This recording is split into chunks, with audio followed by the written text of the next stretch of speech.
1 Kings 17:9. Kumlek tzarefeta asher latzidon va yashavta sham. Hine tziviti sham isha almana lachal kalecha. So this verse contains the word of the Lord which came to the prophet. So it's set here as though direct discourse.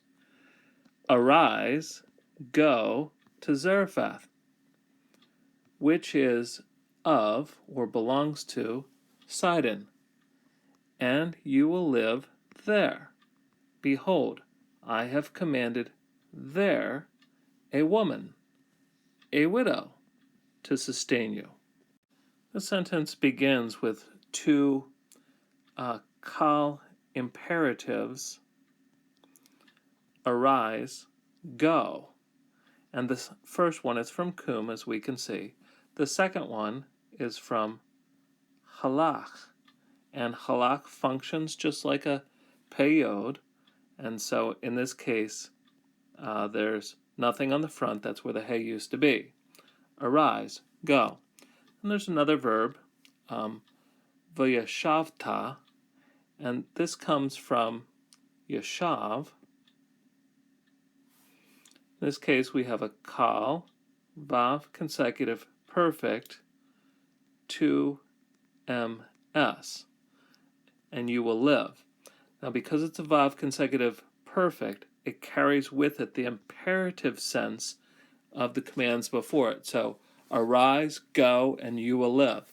So the Lord's being very controlling of the prophet's itinerary and the prophet's life during this time of cursing of Israel. And there's another verb here, tziviti. This comes from tzare, vav, he. Now this one's not a hollow because this vav in the middle always stays as a consonant, but it is a lamed he verb, that is, the he falls off at the end.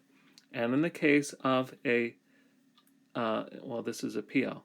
In the case of a PL verb here, perfect, when we have 1CS, when we have the consonant comes on to the end of it, then a yod reappears, because these lamed he verbs are actually lamed yod verbs.